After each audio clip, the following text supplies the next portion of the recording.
Saludos a todos, testigos de K. Yo soy K y en esta ocasión vengo a ustedes con el resumen del cuarto capítulo de este primer libro de La Torre Oscura, titulado Los Mutantes Lentos. Antes de empezar, recuerda que puedes apoyar el canal con un like y una suscripción, también a través de los links que están en la descripción. Sumado a esto, no olvides seguir mi página de dibujos y canal alterno que están allá mismo. Entonces, sin darle más vueltas al asunto, vamos a empezar. Se encontraban descansando en aquellas cavernas carentes completamente de luz, en las cuales hace poco se había introducido el hombre de negro y de donde emergía el agua de la cascada. Lo extraño es que nunca escucharon ruidos que parecieran provenir de Walter, ya sean pasos o voces, como si éste estuviese levitando o algo por el estilo, pues ya no les llevaba mucha ventaja. El chico había estado en silencio desde el ingreso a las mismas, pero el pistolero se mostraba bastante emocionado narrando cosas sobre su vida, como el día que fueron con Cuthbert y Alain a un lugar donde, de descubrirlos, los habrían castigado fuertemente. Este le comentó al niño sobre el cotillón de la noche de la siembra, un baile de cortejo que se celebraba una vez al año en el gran salón llamado el Salón de los Abuelos. Este baile era también llamado el Comala. Respuesta a uno de los interrogantes del primer capítulo, Roland casi no recordaba aquellas épocas, pero sentía que no había encontrado autenticidad entre aquellos cortejos y ceremonias. Autenticidad que sí había encontrado en Susan Delgado en Megis y solo para perderla. Quiso contarle también que por su sangre de pistolero corría la sangre de un rey del pasado, el rey Eld. Pero solo habló sobre lo decadente que se había vuelto todo. Fue en uno de estos bailes que los chicos se metieron por una de las galerías que se decían no eran seguras. Estaban en lo alto y les permitía ver un panorama general del salón. Observaron entonces cómo en una mesa grande de piedra se sentaban los pistoleros con sus mujeres. Estos casi no salían a bailar, a excepción de los más jóvenes. Marten se encontraba sentado junto a su madre y su padre. En un momento el hechicero y ella danzaron lenta y sinuosamente. Tenso, ¿no? Ya conociendo lo del triángulo amoroso. Mientras ellos danzaban, los demás aplaudían, pero ninguno de los pistoleros aplaudió. Su padre solo se irguió pausadamente y extendió los brazos. Ella fue sonriente hacia él. Fue un momento de gravedad, todos lo sintieron, incluso los chicos. Steven había tomado el control de su catet, el TED de la pistola. En este fragmento supongo que se refiere a que tomó el control como de su grupo, ¿no? De su clan de pistoleros. Y estaba a punto de convertirse en el Dean no solo de Gilead, sino también de todo mundo interior. Que por Dean supongo que se refieren a algún puesto de importancia como jefe de seguridad o gobernador, ¿no? Todos sabían esto. Marten, quien ahora sabemos era el consejero de los pistoleros, también lo sabía. Excepto quizás Gabrielle Beris, la madre de Roland. Pronto entendemos que esto no fue solo un baile entre los dos. En aquel momento se había transmitido un poder que ninguno de ellos conocía, pero que todos comprendían, por el cual su madre había quedado comprometida en cuerpo y alma con aquel que ejercía este poder, es decir, Marten. Era evidente que algo sucedía o empezaba a suceder.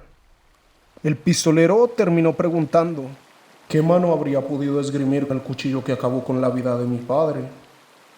Jake entonces habló únicamente para decir que estaba cansado y posterior a esto se recostó. Roland, ya en silencio, veía el oscuro techo y deseaba nunca haber sido testigo de los cuernos de su padre. Entre este y otros pensamientos, finalmente se durmió. Cuando el chico supo que estaba dormido, se le quedó mirando con una expresión que se parecía mucho al amor. Y así también se durmió. Caminar en la completa oscuridad les había hecho perder la percepción del tiempo por completo. Caminaban por la orilla del río, tomaban de esta misma esperando que el agua no les fuera a enfermar, comían y dormían en el momento que sentían prudente. El sendero los conducía hacia arriba, hacia el nacimiento del río.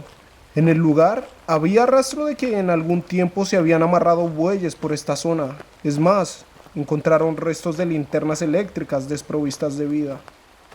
Hallaron entonces lo que parecían ser unas vías del tren y decidieron seguirlas, palpando los raíles con los pies. Al cuarto periodo de vigilia chocaron levemente contra una vagoneta. Jake le mostró al pistolero que era una vagoneta manual que se movía subiendo y bajando una palanca de extremo a extremo. Sin embargo, Roland no pudo evitar pensar que esta era otra de las ventajas que les estaba dejando Walter.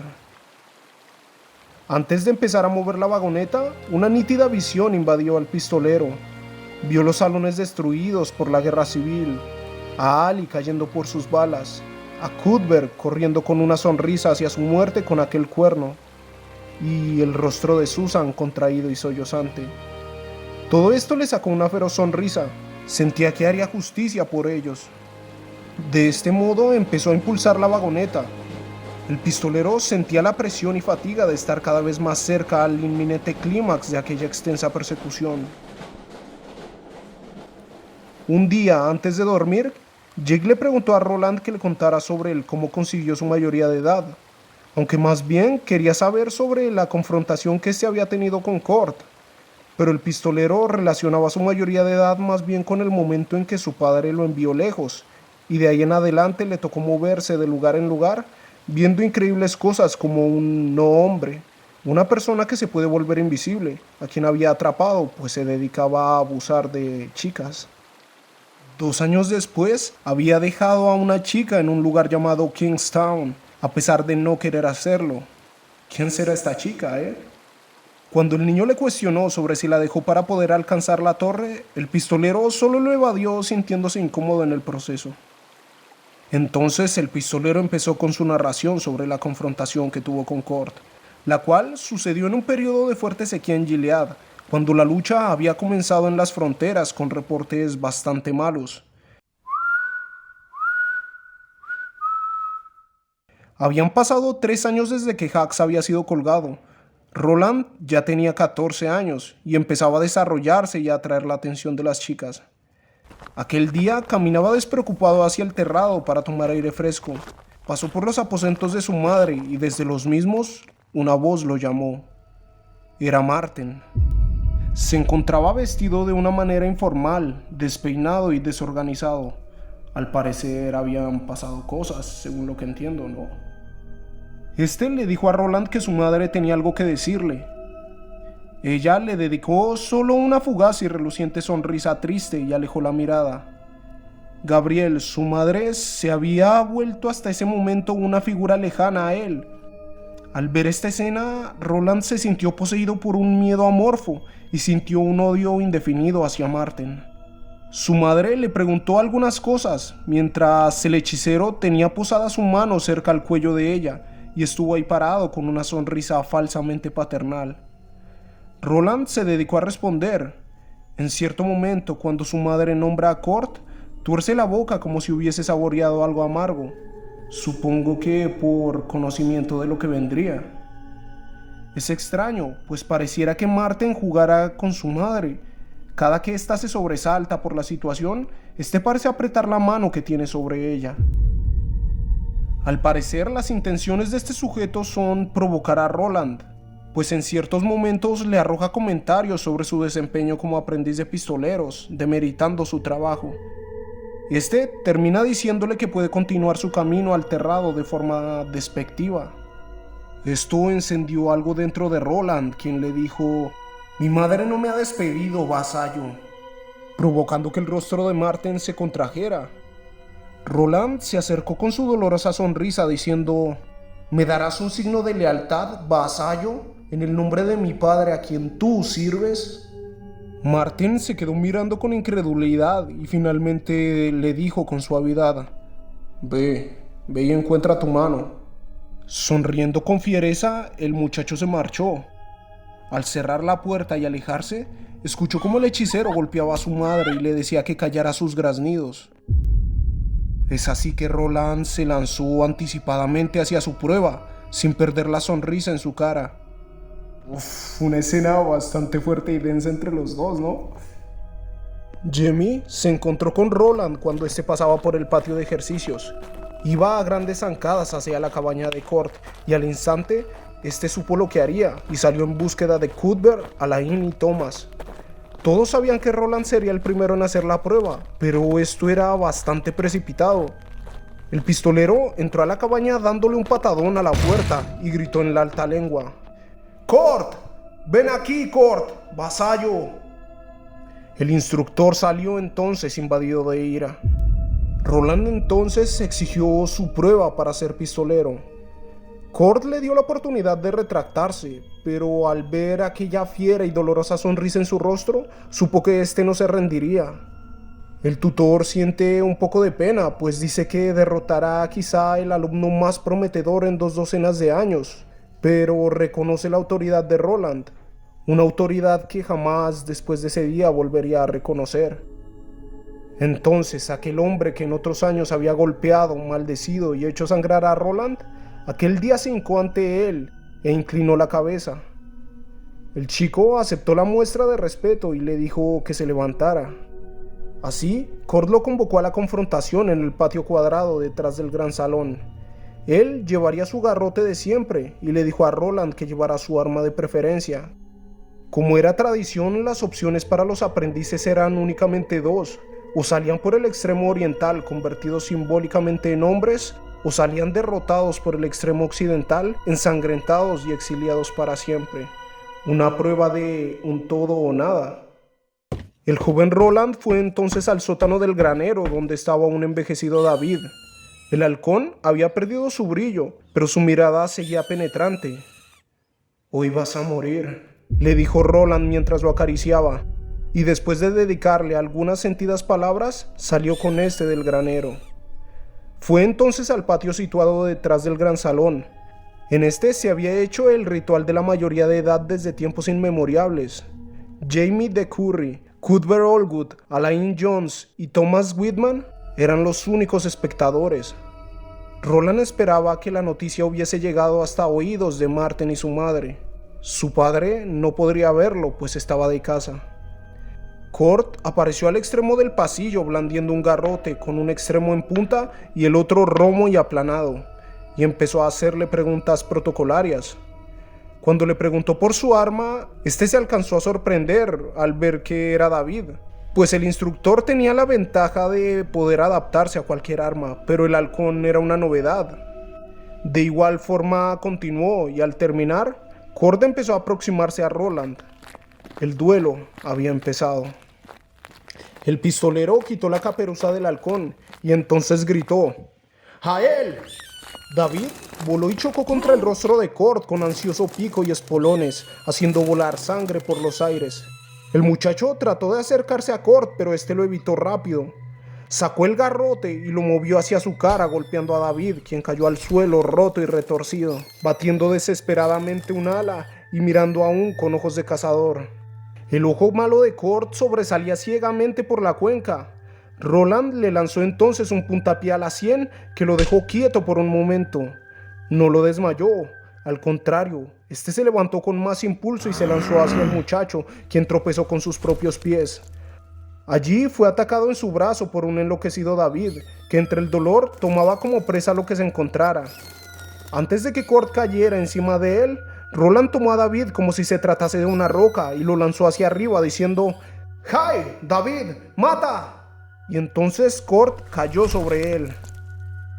El ave quedó aplastada entre ambos. Roland logró esquivar un dedo que iba furiosamente hacia la cuenca de sus ojos.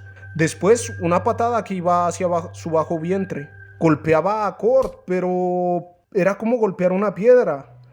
Roland alcanzó a alejar con el pie el garrote de su instructor, quien a golpes se quitó al destrozado David de la cara, quien le había destrozado la mejilla y oreja.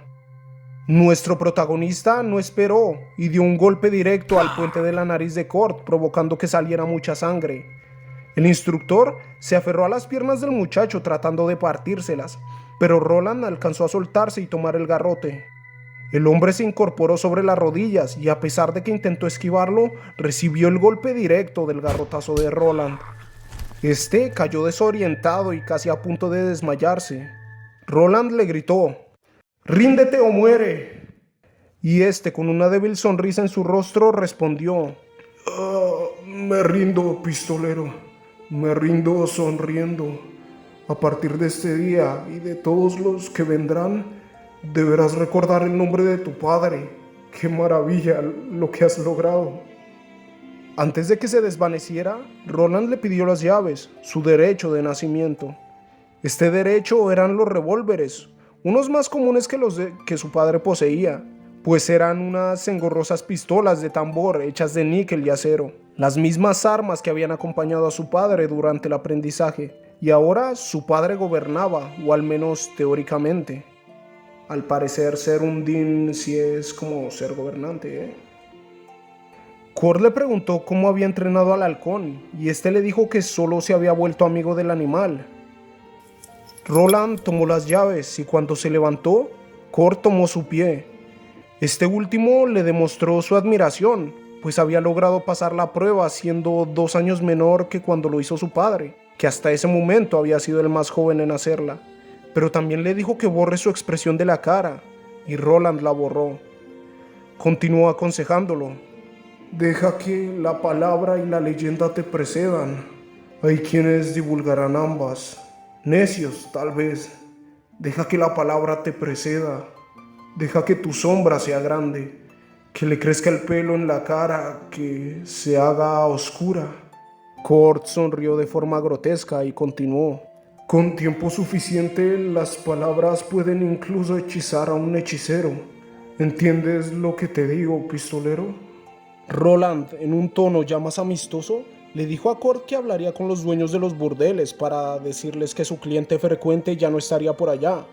Luego le dijo a sus amigos que lo llevaran en una camilla y buscaran 2 enfermeras para que lo atendieran. Estos lo felicitaron. Roland no pudo evitar pensar en su madre y Marten mientras fingía una sonrisa por la reciente victoria. Bert se encargó después de enterrar a David, y más tarde, cuando llegó la noche, el pistolero se acostó por primera vez con una mujer, una trabajadora sexual al parecer.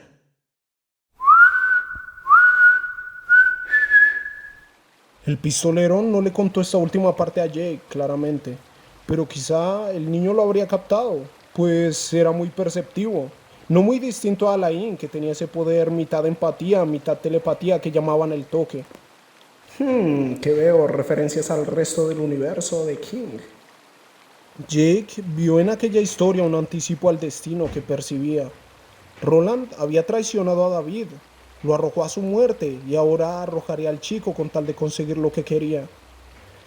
El chico le reprochó que lo llevaba solo como una ficha de póker, pero Roland no quería discutir, así que lo mandó a dormir. Un día de esos que se encontraban en movimiento, se encontraron con el primer mutante lento. Este proyectaba un putrefacto resplandor verdoso de fuego, circular y brevemente palpitante. Despedía un olor desagradable y húmedo. Por encima de la nariz tenía un insectil nódulo de ojos que los veían inexpresivamente. Pronto se encontraron con más en la vía mirándolos.